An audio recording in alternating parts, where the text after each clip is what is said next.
Good afternoon, everyone, and welcome. Happy International Women's Day. Thank you all for joining us today for the Mortgage Investment Association of BC's monthly webinar. My name is Amanda McGee, and I'm the Senior Director of Business Development for Stewart Title in Canada. We at Stewart are very pleased to be the sponsor for today's session and for the opportunity to show our support for continuing professional education in our industry and for the advancement of diversity within our workplaces and across the country. We would like to begin today by acknowledging that the land from which we gather and host this webinar from is the traditional and unceded territories of the Coast Salish peoples, and in particular the Squamish, Tsleil-Waututh, and Musqueam nations.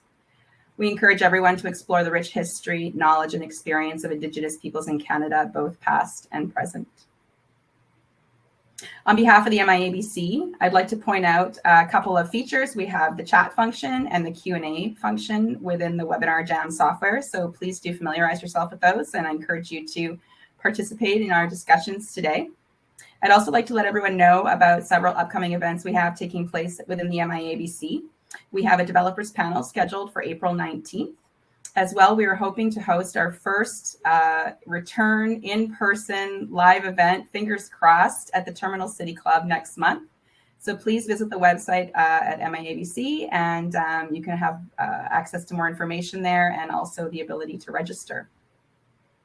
Now, you may notice from the invitation that you received that we have a tremendous panel of esteemed speakers present today to celebrate and discuss the advancement and representation of women in the workforce. And I couldn't be more pleased to introduce my friend, Jenn Podmore Russell, today. She's going to be the moderator for our talk. Welcome, Jennifer, and welcome to the remainder of the panelists. Thank you so much for joining us today. Thank you. Thank you. Welcome to everyone that's joining. I'm really excited about this discussion. It's going to be a discussion between myself and three amazing people. Lauren McKinnon, who's the COO of Glotman Simpson, also the current chair of CREW in Vancouver. Brenna Wheatley, who's the director of community business services at Van City, and Jim Ward, who is managing director of Canadian debt investments for QuadReal. So welcome to all three of you, and I am excited for the discussion that we've prepared for. In preparing for that discussion, we did have a session about a week and a half ago that we just started to talk about what it was that we wanted to discuss today on International Women's Day.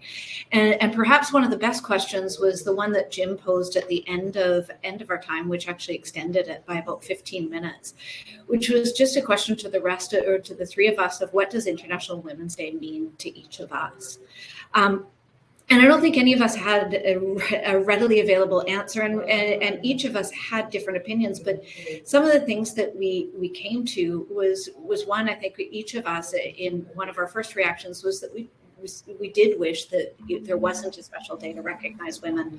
But as we talked about it more, it's a really important day. And the reason for a day like this is because it gives us the opportunity to pause and to reflect and to celebrate the social, the economic, and the professional accomplishments of women. And certainly to focus on what that means for business. So thank you again to the MIABC for allowing us to host this conversation. We are going to take it in a couple of different directions. And hopefully learn a bit about what some of these organizations are doing and what we're seeing within other organizations. But there's a few other housekeeping items that the panel's asked me to do and that we felt that it was really important that we acknowledge before we proceed in the discussion. A couple of those things are, one is that in speaking about women, we recognize that women, like any other group of people in this world, and certainly within the corporate structure, are a very diverse and nuanced group. We have mothers. We have some people that aspire to be mothers. We have some women that don't want to be mothers. We have women that identify as women and men that identify as women and people that don't identify with either. And so to try and catch, we have conservatives and liberals and analytical and intuitive people.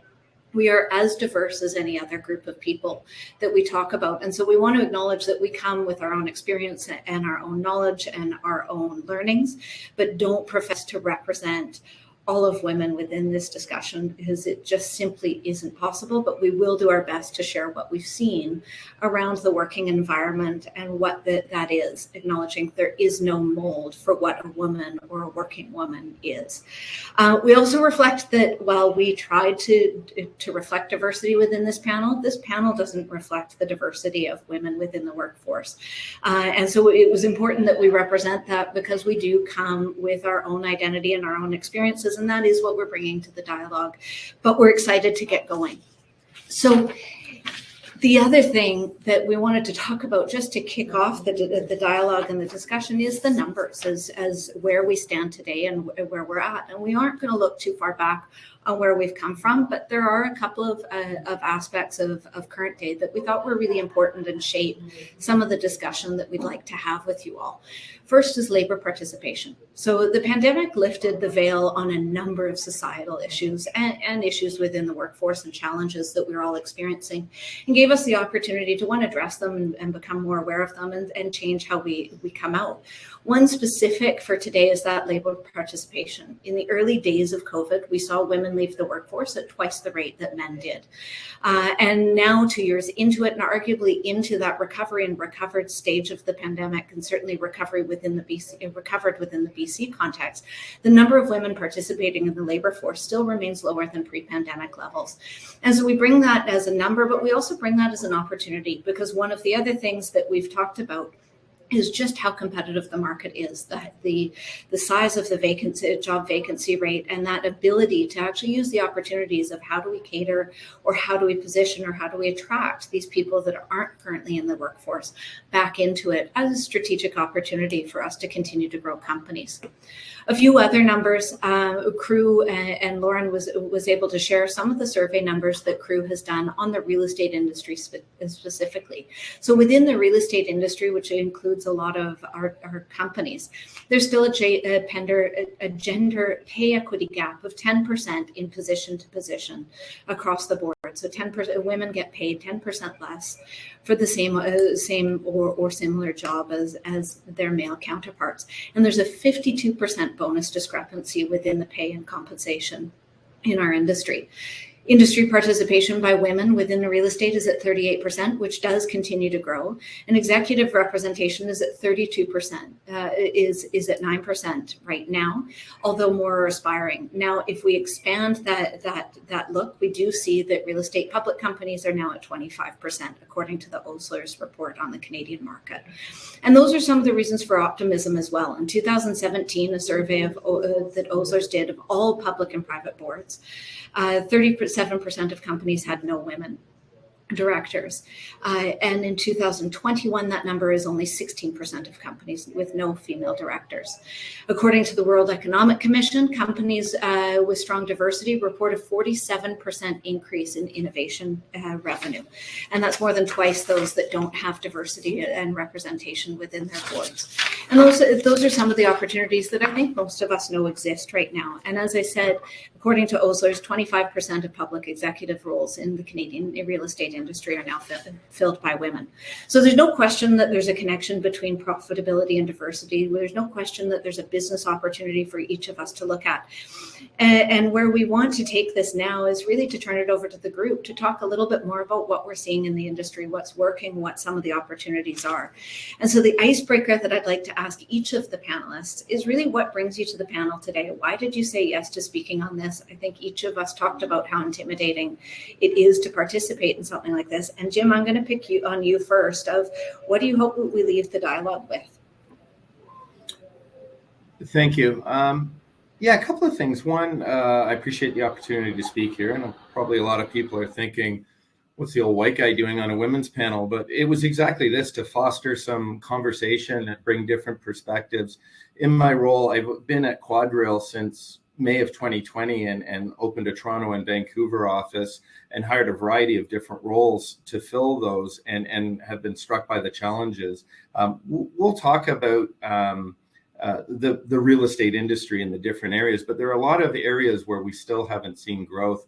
And so I personally, in my previous role, I was at Wells Fargo and I was a diversity champion and had a role on a council that was trying to increase awareness within commercial real estate debt and commercial real estate investment for women to increase the diversity. And so in championing the same thing, just recently, Lucy Fletcher asked me to assist her in doing something similar here at QuadReal. So it's just, I think we've come a long way. There's a lot more things that we can do. I'm happy to participate. And, it's interesting what International Women's Day means to me. It means we get to have this conversation. So that's how I look at it coming in. I'm happy to continue the dialogue. Brenna? Thanks, Jen. I'd like to start by acknowledging that I'm joining today from the unceded Coast Salish territory represented by the Quay-Quitlam First Nation. So they've been custodians of this land for thousands of years, and I just want to pay my respect to the elders, both past and present.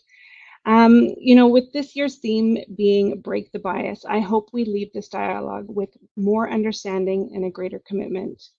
Whether it's deliberate or unconscious, bias makes it difficult for women to move forward. So knowing that bias exists isn't enough. Actions needed to sort of level that playing field, and we all need to actively call out gender bias, discrimination, and stereotyping every time we see it. Lauren. Awesome. Thank you, Jen. Yeah, I'm very excited to be here today. This is my first panel event on International Women's Day, and I have to say at the beginning of the prep for it, I was kind of thinking to myself, why do we have this day? Why does this day still need to exist for us? And with a lot of reflection, looking at it, it's existing because we need to appreciate obviously how far we've come, but how much more there is to go. So I take this day as an opportunity for deep reflection and to recognize how much we still have to accomplish. And I hope that from today's conversation, we can all walk away with some inspiration, some tangible ideas we can take back to our organizations and our communities to impact positive change for women.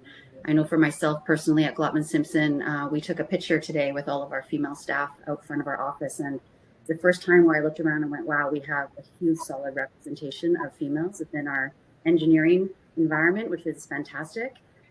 At the same time, I see the opportunity for growth within the industry. I'm the president of Crew Vancouver, which is the local chapter of the Global Crew Network. And our mandate is to advance women in the commercial real estate industry. And how we're doing that is actionable things like mentorship programs, specific programming. We have an education outreach position within our board that actually specifically looks at getting more women in the pipeline and how do we keep them. So retention. Anyways, yes, I'm excited to be here. I'm really excited for this conversation. And thank you for having me. Awesome. One specific question that I'd like to start off, and it's a question to Brenna and to Vancity overall, is Vancity is certainly within Vancouver, I think, is well recognized as an organization that has focused on diversity inclusion across the board for a number of years. What are some of the things, as someone that is leading people, hiring people, working within multiple divisions, what are a few things that you think that we could take from the path that Vancity is already further along on? Well, I think, we can all agree that diversity in the workforce is so important so that we can truly represent, understand, and respond to the diverse community needs. As leaders, we need to create space where diverse identities can feel safe. At Vancity, we ask employees to complete a My Diversity survey each year. It offers a range of categories to express how you identify in terms of your abilities, race, gender, sexual orientation. And the purpose of the survey is to create an opportunity for employees to share how they identify and to monitor, report, and assess the diversity in our workplace. So we've made commitments to diversity, including internal divisional commitments and external organizational reporting, such as the 50-30 challenge through the Government of Canada. So with the 50-30 challenge, it asks organizations to aspire to two goals. The first one being gender parity, so 50% women and or non-binary people on Canadian boards and or senior management roles. And the second being a significant representation, so 30% on Canadian boards and senior management of other equity deserving groups. So I don't work in HR and I don't have all the answers, but I can share that the folks at Vancity are working on many initiatives in addition to diversity reporting, such as reconciliation, pay equity analysis, anti-racism, capacity building, employee resource groups, workplace accommodations, recruitment, communication support, and learning and development. And those are the few of the things that we're working on here at Vancity. Very good. So the next question, and I'd lean into anyone, but maybe Lauren, you can get us started. But where do we start with this discussion? Because it is such a daunting discussion. We're afraid of saying the wrong thing, and I certainly know even coming into this discussion of worrying about your language, worrying about what we can say, worrying about what we know. But as part of Crew, where can we just start the dialogue and the discussion today? Yeah, I mean, I spent a lot of time thinking about this topic, and we've had many conversations, Jen, about it. And I think the underlying thing that I see where we can all start and where we can all make a difference, no matter what our roles are within an organization, is sponsorship.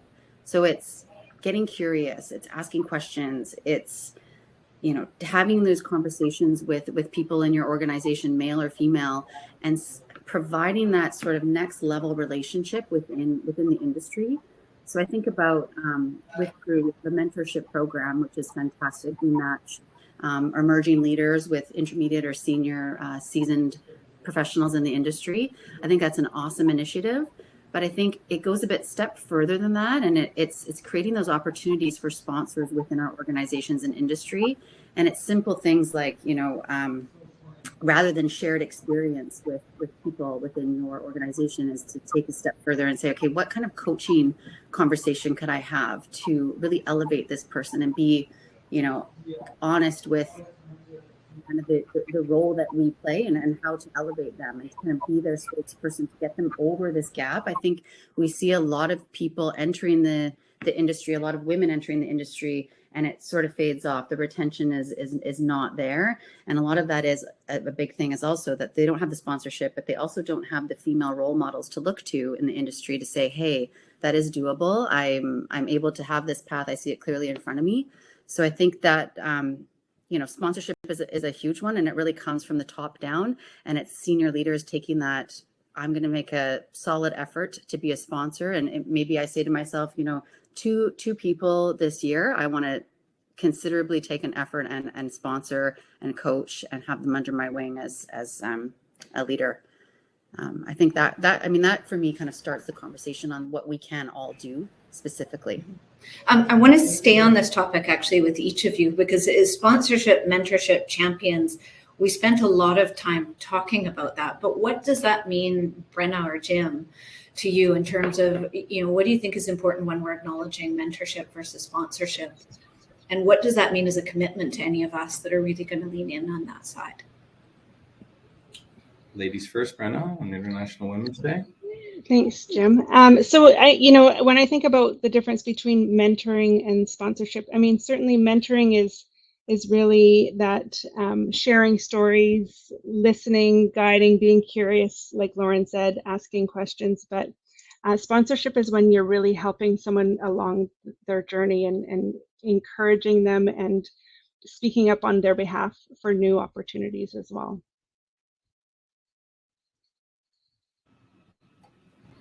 Thanks. I thought I would also try and represent QuadReal. Didn't want Brenna to have all the advertising. So it's interesting. I've been involved in a couple of different mentorship programs, and I think we can learn, and more importantly, we need to listen from the participants. We go into it sometimes thinking, okay, my experience is the best thing, and you're going to learn from that experience, and that's how you'll be able to grow. And I think it goes both ways. A really effective one that I had is you need to build a rapport. Sometimes they're too quick, and over time, I think you need a minimum kind of 6 to 9 months. And some of them end up being a little drive-by. I think they grow from a mentorship to a sponsorship and the coaching. You have to be careful because you don't want it to be a one and done. You want to be able to have If somebody's either senior or senior to the person being mentored, you want to be able to replicate that and get better at it. So I think it grows. The other thing is there's a real onus upon the mentee to come prepared and in advance ask the questions of where they're either falling short or having challenges with career development. So it does go both ways. So I've seen one where there's one mentor, multiple mentees, one mentee having multiple mentors. I think it's still evolving and growing. I think just having the conversation helps. But again, to the point Brian mentioned of growing from the mentoring into that sponsorship and coaching, I think that has a real big impact. And I'm going to push a little bit more. I know we come up with questions, and as predicted, we got through the first question. Now it's into the dialogue. But what's one of the things that companies, another area that we talked about a bit, but how much of it is that we need to teach women to be able to integrate into different corporate environments? What do we have to change about corporate environments to be more accommodating to women? I think, not speaking for anyone, I think we all agree it's not one or the other, but what are some of the things that we should be doing on both sides? Lauren, maybe you could kick us off on that one. Yeah, thanks, Jen. I know I loved our conversation on this. It was so rich in all of our different ideas. I took away insights as well for myself. But I think just rethinking the structure of how we structure our opportunities for people. So, especially on the heels of coming back into the workforce from COVID, a lot of people have had the opportunity to enjoy a bit of a flexible schedule. Maybe some people have been able to pick up their kids or do drop off, or be there for elder care, whatever that means for different families and people. We've had an opportunity to really have a schedule that's flexible. So as we re-enter the workforce, how do we maintain that flexibility, but in a way that we're still collaborating with each other? Because we've realized also that is really important for a lot of our companies, is that collaboration in office time is significantly important for advancement. So the things that kind of come up for me is promoting different event times. So for example, Glotman Simpson, we do 3 o'clock is our food truck time. So everybody can make it, everybody's available. We bring in lunch. We do things that are not outside. We're not doing management meetings at 5 o'clock at night. We're starting them at 4. Being mindful of different scheduling for different people and how it impacts others. Another thing that came up recently was promoting association involvement. So being a part of, say, UDI, MIABC, CREW, for example, companies who promote that reimbursement for programs like that and involvement, I think is really important as well. So ensuring that you have these programs in place and the ability to have your staff attend. And then, that hybrid option, we went back and forth with for almost like 30 minutes on what that could look like. And I think it's just getting curious with your group. So for me, it's like, I want to go and canvas the staff and say, what are your things that you've got going on? How can we make this work for both of us, rather than it being a corporate mandate that, hey, we're coming back to the office 50-50 or whatever that may be, without actually establishing what it looks like for others. Maybe I'll jump in there. I certainly think that the pandemic has shown us that teams can be productive while working from home. And it's important for us going forward to not sort of snap back to that expectation of butts and seats equals productivity, but rather manage to the outputs, look for more flexible ways to work, be clear on the business needs for sure, but then work with staff on ways to meet those business needs. I know research shows that when staff have a good work-life balance, they're more engaged, and when people are more engaged, their productivity goes up. At the same time, I know that there are many people really missing that social connection, and that more and more people are suffering from mental illness as well. So it's important, as we start to open up, that we're more flexible with our approaches. And some other examples of that are like 4-day work weeks, compressed shifts, things like that. Did you want me to comment? Yeah, sure, if you'd like to.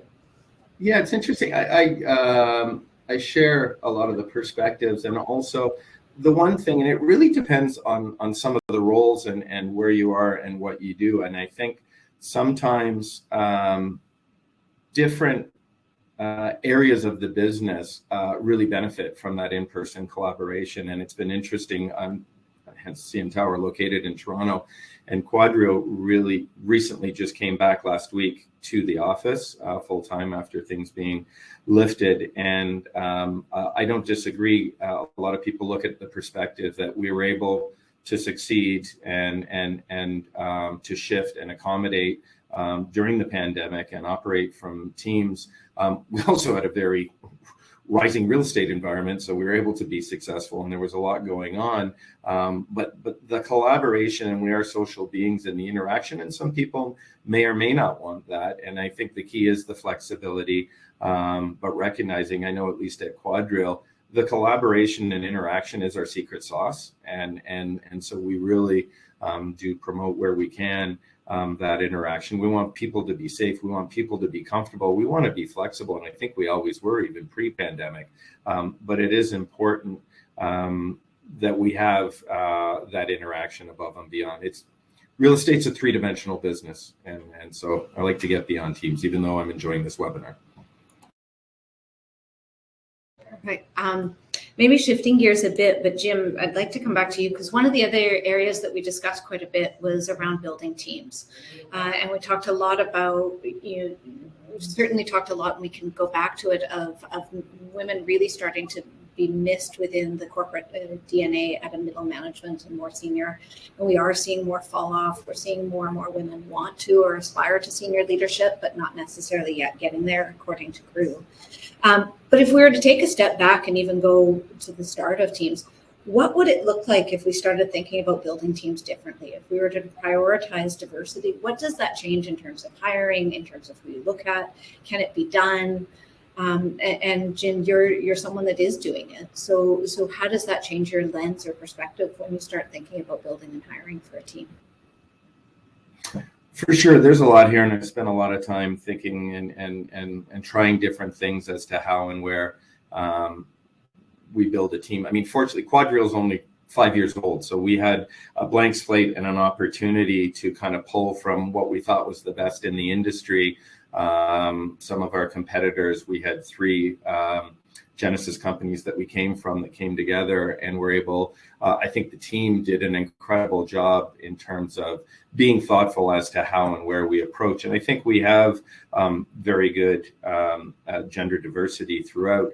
It tends to go in pockets. So when you look at the whole, you look at the percentage and you say, yes, it's nice and balanced, but I noticed like office leasing or retail leasing has heavier. I know like my mortgage operations team in Victoria that are, I've only had a chance to meet once, but a great team, but it tends to be more female biased. And so I have challenges because I find in the debt and equity investment side, it tends to be male dominated. And I'll go back to, we used to do on-campus recruiting and go, and I would go to Ivy or Ryerson, and we would speak and talk about, real estate, commercial real estate debt as a career opportunity. And then we would have kind of the 15-minute interviews afterwards. It was like the one time at Ivy, 20 all male, 50, 60% white, everybody in blue suits, white shirts, and, Asian, South Asian, a bit of a mix, 0 female. And so it's a real challenge, and we had to actually start kind of sniper approach and getting on LinkedIn in order to achieve the diversity to go out there. I think there's better awareness. The reality is, I mean, how did I get into this business? Or if I was to look at my family, like my dad was in the business, not that he helped me get into it, but it was a dinner table conversation. And some of these things, there's not an awareness, both I think in gender and in ethnic diversity. It doesn't exist. Like, I have 2 boys and a daughter. So my one son's taking urban development at UWO. He wants to get into it. My other guy, Bob's potentially going off. My daughter, who arguably, I'm not going to say this, but she has the best marks.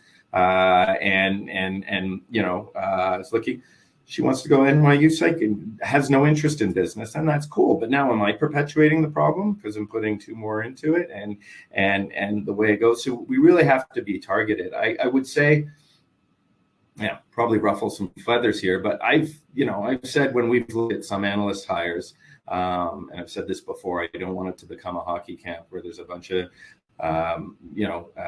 people coming out, because you really build from the intern to the analyst level, and that's how and where we grow the team. And I think we've inherited 20, 30, 40 years of unconscious bias probably there that we've had to change. And I've said, hey, I'm looking forward to that role, that analyst. I can tell you one thing about it, they're going to be female. And that's not an easy thing to do, but I'm not hiring for a role. I'm hiring for a part of a team. And I want that team to be as diverse as possible, because we make decisions in a collaborative manner, sitting around a table, you throw a lump of clay on, you work at it, you get different perspectives. The more diverse that table is, the more diverse the thought, have you thought about this? Not dissimilar to our panel when we started out and having conversations.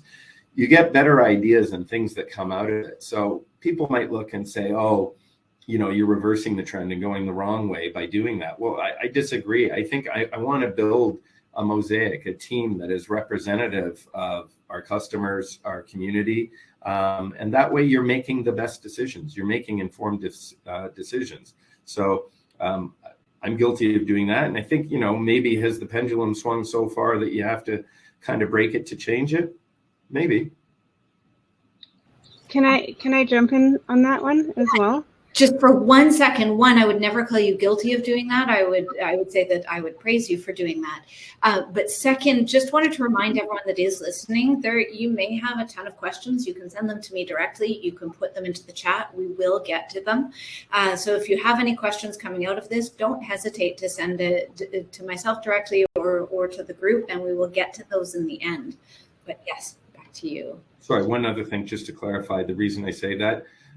Because my wife tells me she disagrees with this perspective and that I'm guilty, and she says it should be the best person for the role. And I sometimes say, look, this isn't brain surgery here. And especially if we're coming in, we want to foster development and education and growth. Yes, I can pick somebody that I think brings a different perspective to the table that may have less marks or a lower GPA or may have something else. It's not that binary. And let's face it, I'm in real estate debt. You don't have to be that smart to succeed. So. Yeah, I just want to say, I used to pride myself on hiring the best person for the role, regardless of gender or ethnicity. And through these conversations and chatting with friends, a friend of mine challenged my thinking on this as well. And she said that, we're programmed to look for that best candidate, but to see that systemic change, we need to look for diversity, intentionally look for someone with the potential, the diversity of thought and or lived experiences. And this is the way to build talented, committed teams that stay longer term as well. And I think help to reduce that churn.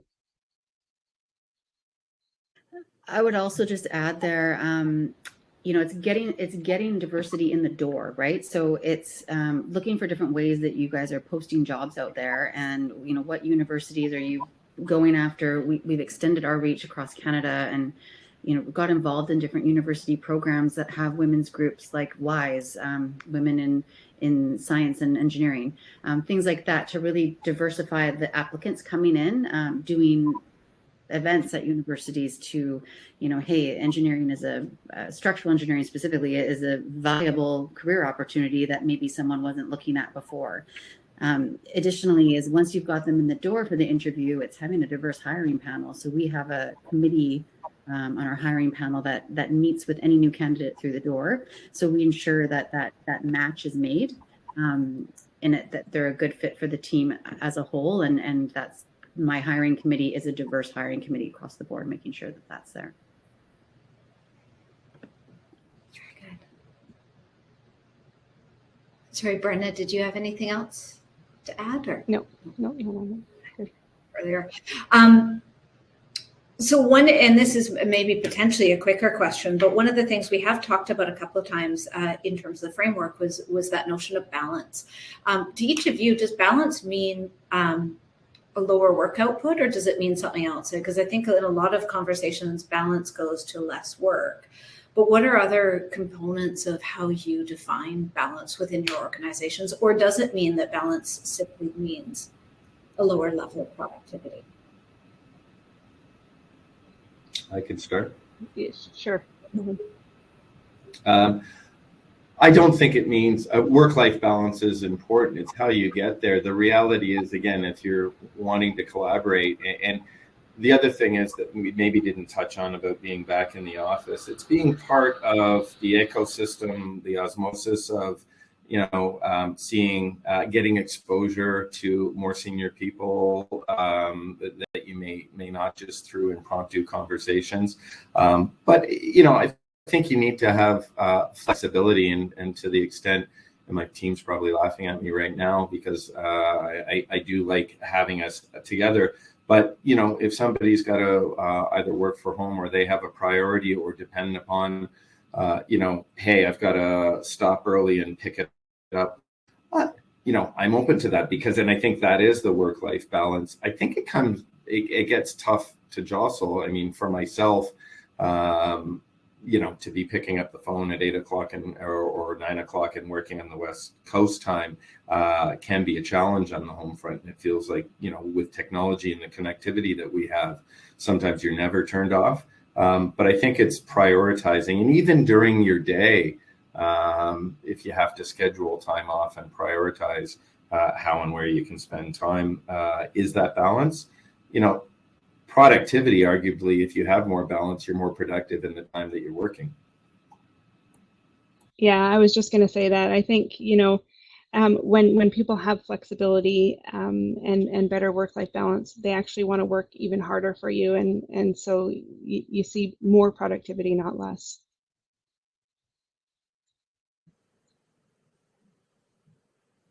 Yeah, I mean, am I on? Go ahead. Okay, good. Yeah. Sorry, I thought you were on mute.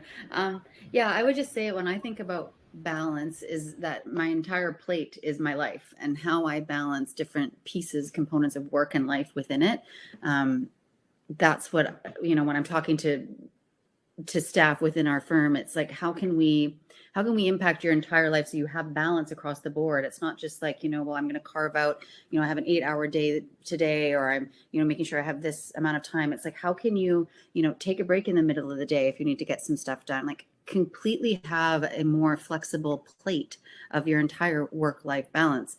And I think looking at it from a different perspective, people through COVID being able to come online after family dinner and finish off some work because they were able to jump offline at 3 p.m. to pick up kids and have an early evening, I think was huge. So I think we need to change the narrative around what makes balance in a work week or a work day, and really think about changing that within our norms. And also, how do we coach our people? And this isn't a discussion around women, but how do we coach all of our people to understand when it is really important, when it is in person, and what it is that does for their career and for the outcomes of the company? Because it isn't, if we tried to balance to all 200 people within the same organization, none of us would ever be in the same room at the same time. But I think balance is also partly compromise and helping people understand when it is really important to show up and what that means for the outcomes, either for their ability to execute or for the success of the organization and the culture. And it's different for different roles and different parts of the organization. So you got to be open to it. A bunch of questions are coming through the chat, both privately as well as in the public chat. But there's two big ones that keep coming up, and maybe we can attack them over the next couple of minutes. One is around targets of, do they work? How do you set them? Does it make you more accountable? And then the second one, which I think goes directly to it, is, and Lauren or Jim, both of you would be really great at being able to help answer this one, is how do we find those women that, if you are casting for jobs and casting for a team and you're simply not getting the applicants that represent that diversity, is that enough to say we tried and we didn't get it? Or what's the next step in any of those, and where do we start?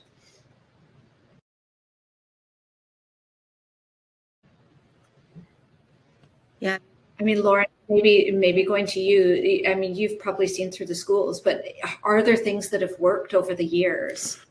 Because I don't think this is that we snap our fingers and instantly there's proper reflection of diversity. Yeah, and I think about a lot of the different initiatives that are starting to develop. I mean, I think back when I was in high school, I had no idea that an engineering position would exist. Now, I'm not an engineer.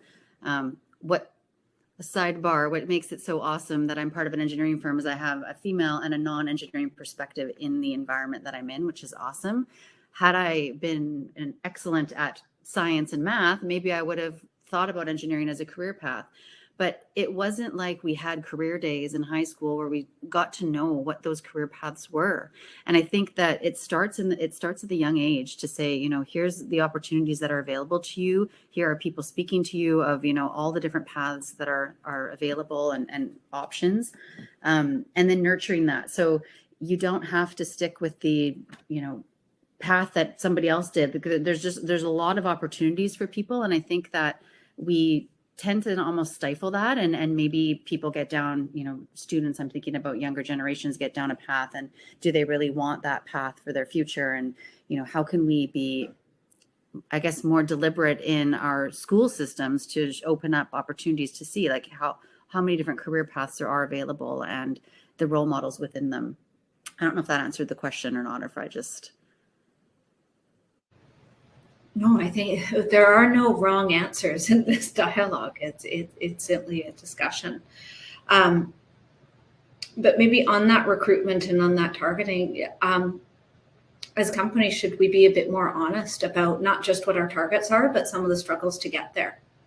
Would be another question, a way of asking that. Of, you know, are we sharing enough about the fact that we're not seeing qualified candidates coming through the more traditional lenses, or should we be rethinking things? So maybe just to stay on that topic of, just simply because you set your targets doesn't mean that we hit them right off the bat. What should we do when we don't hit them? I think it's a good question. I saw it in the chat. The establishing targets, and sometimes they can be aspirational, and they should be aspirational because you're probably not going to hit them. It's also not a light switch. It's not binary. It's affecting change, and it's multiple things.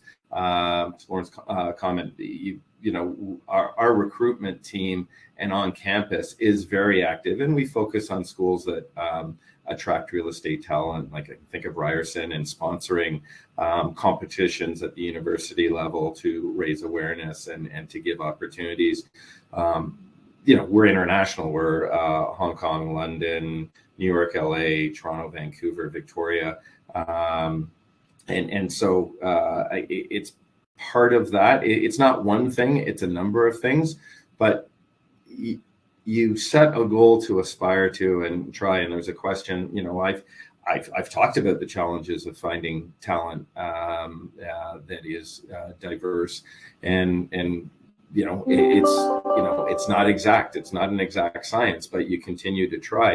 And you're also talking different roles, because, you know, whether it was the GFC 2008 and debt was kind of completely wiped out for a while, there's a vacuum of talent that was not going into it because there wasn't jobs for a period of time, especially internationally. We were less affected in Canada.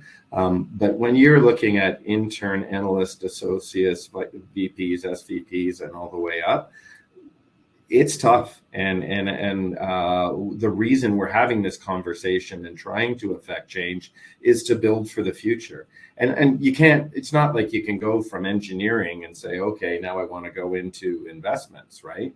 And underwriting. Like it just simply can't happen that easily. And is somebody willing mid-career to say, okay, I want to transfer into real estate, and if it's got a speciality to it, to take a pay cut for future growth? That's difficult as well. So you really need to start at the grassroots level with awareness, continue to target the roles that you're trying to fill to have it diverse, and then grow from there. But it's a challenge, and like I said, it's not a light switch. I think just being transparent on that journey, right? As you go through that journey, being transparent with all the people involved. Brenna, I want to come to you for just a minute, because one of the other questions, and this is really cool, of the amount of private questions that we're getting, which I think is fantastic, because it proves that there's a space that we do just need the ability to have more of this dialogue and be a bit more fearless about having this dialogue. But one of the other ones that keeps coming up in the private chats particularly is, when we are hiring with the lens of diversity as well as the most qualified, are there concerns around, if we favor diversity over the qualifications or the CV, that somehow also seen as an issue of discrimination? Or is it that we're just simply looking at it from more of a binary lens? So how, Vancity, not to say anyone's a poster child, but Vancity certainly has started this journey earlier than a number of others of us.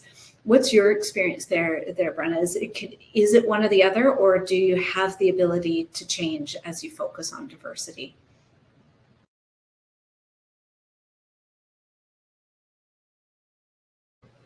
And we made a joke that the second that someone got called out on being on mute when they answered the question. That's my fault. Sorry. A donation to a charity, and in fairness, nobody called me out on it, so I'm not the first.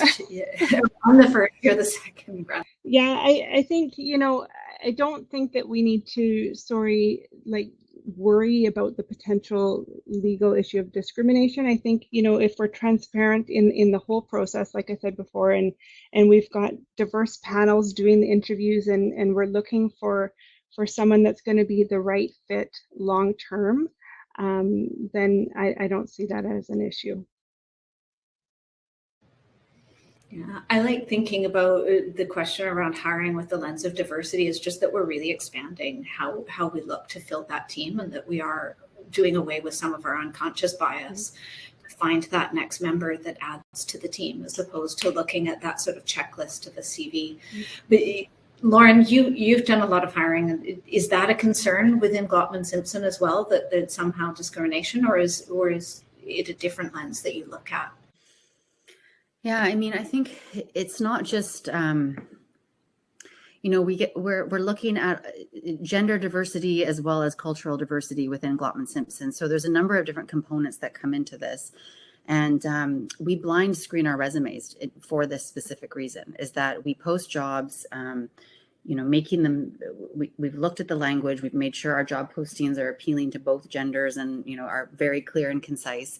We've then taken the next approach where we do blind screening. So we don't look at names, we're looking at purely qualifications and experience. Do they fit the bill? And that point, they do a pre-screen on a phone call, and then we'd have them come in if they were selected from there. But when we're looking at it, I'm constantly taking a look at our diversity as a whole, culturally and also gender, to see where we stand. And if there is a gap, then I'm paying attention to that, and I'm looking for resumes, and maybe something has slipped through. And I think about it in the sense of, some people don't have great resume generating skills. So what is slipping through the cracks on our first run through our selection process? Do I need to go back and take a look? And that's another thing where we could be doing better as an industry in terms of giving people, as whatever kind of associations, giving people resume writing skills and helping them get out there in their, having the right things on their resume is huge when you're getting thousands of applicants in for a specific position. So for me, it's taking another fine tooth comb, going back to the batch and going through the resumes each time. It's blind screening, it's going in and having a diverse hiring panel once people have made it through the selection committee. And I'm not necessarily just looking for hiring for diversity. I am looking for qualified candidates at the same time. But if we've hired 5 male engineers in the last year, I'm definitely taking a strong look at why that is, and where we can be finding and recruiting and selecting females. I appreciate we're almost at the end of the time. I've got tons of questions for you. So does the audience on this one. But Andy, I think posted to all of us, and I would just expand it of within our respective companies or just experience. When we have people either in positions of leadership, but I would just sort of say as influencer in teams that don't have those progressive perspectives as each of us, and I would argue most of certainly the companies that we all come from and work with. But how do we talk about this to people that maybe are not quite as evolved in the thinking around diversity, or maybe don't believe that diversity is a business opportunity. I'll just jump in on the follow-up of what was said and relative to me being discriminatory against, say, males. If I want a diverse group at the table to give me different perspectives, and I do not have a female perspective at the table, and that's what I want, and that's what I want to hire for, am I being discriminatory?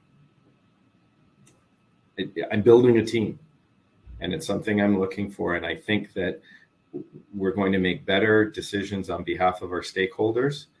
And, you know, you can talk Kimberly Crenshaw, critical race theory, changing what has happened, and the momentum and the unconscious bias and where we've gotten to affect change is to make change. And so I think it's very important that we talk about it, discuss it, be open, and understand the reasons why and the perspectives and why we the benefits there too.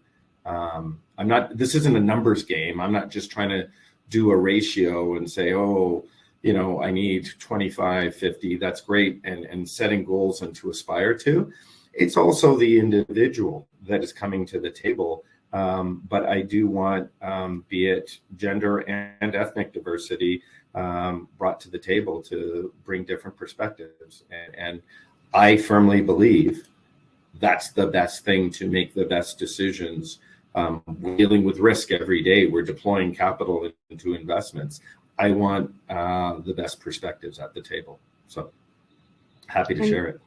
And just to add to that, I think it's just important that all of us aren't afraid to shy away from those courageous conversations when they come up.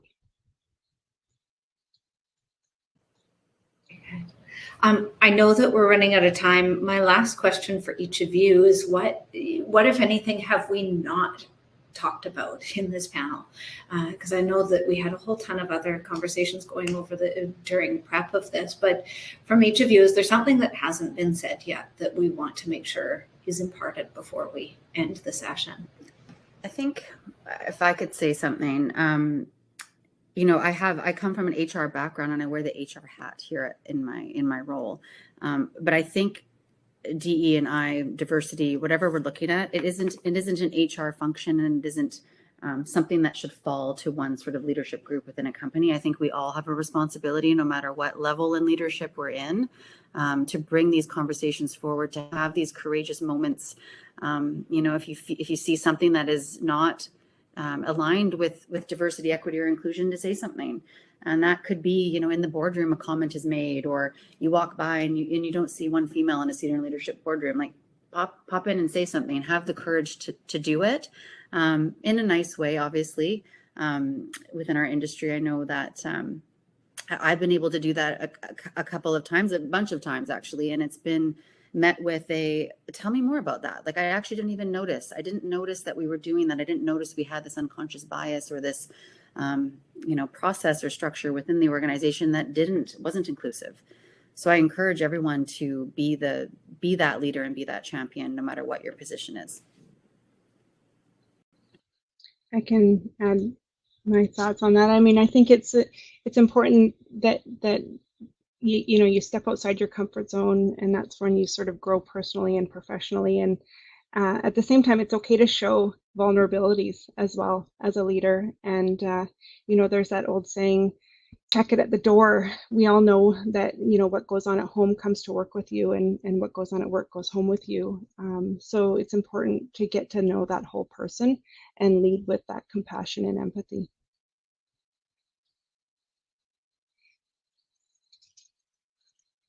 Like, having the conversation helps.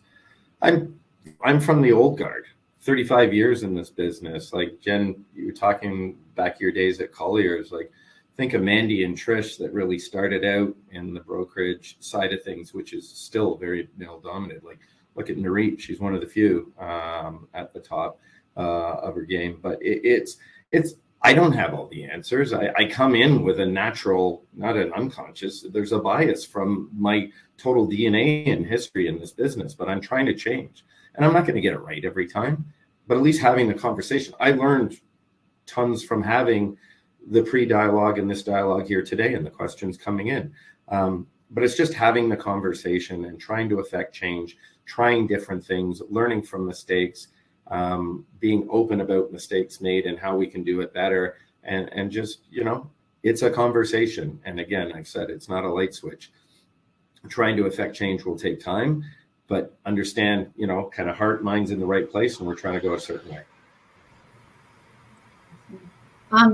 I'd like to thank all of you for being part of this conversation. I can say personally, I was really nervous about the conversation because it mattered, and I think we get nervous about things that matter that much to us. And this conversation was about those that identify as women within the workforce, but it really could be a broader discussion around diversity and inclusion. There aren't really secrets or lessons that are really directed just about women, but I think it is that broader conversation of the business mandate and imperative and opportunity to think about diversity and inclusion. We talked about not having all the answers. What I like to think about is that we're more like computers, that the more information we get in, the better the response is afterwards. And that constantly is evolving and refining and thinking our approach to really anything. And we also talked about, you know, targets and aspirational targets and where we want to be and what we're doing to get there. And I think when we think about diversity and inclusion, when we think about supporting and championing women within our organizations or any minority that we want to enhance within the group so that we do reflect the communities that we serve and work with, it is about being prepared to be right for a lifetime, not necessarily right for the day. And I think that gives us a lot of permission to be a bit more courageous, to ask questions and to come to it knowing that there's really no one that professes to know all of this, that it is something that we're all working towards and that we're all on that journey and giving each other permission to have those discussions and to get it a bit wrong, but to be confident in the fact that we're entering this dialogue and every other dialogue with a spirit of positive intent, that we know where we're trying to get to. And I think with that, I would wish everyone a happy Women's Day. I would thank again the three panelists who did the heavy lifting for this work, and thank you just for sharing your experiences and your knowledge. And I really appreciated all the opportunities to get prepared for this, and certainly learned a ton along the way as well. So thank you very much. And Amanda, I think we're going to close this off. Thank you. Thank you so much, Jen. Absolutely wonderful. And thank you again for championing this discussion, this dialogue today. It was so brave, and I really appreciate everyone's participation on behalf of the MIABC. Brenna, Lauren, Jim, we thank you so much for joining us today. And thank you so much to all the members. I hope that we've lit a spark for people returning to their office to continue to ask questions about diversity and inclusion in our workplaces, not just today on International Women's Day, but into the future as we continue to evolve and grow with a common goal. So thank you to everybody for joining. For the membership, thank you again for joining. Please do visit the website to check for upcoming events, and I wish everybody a wonderful rest of the day. Thank you.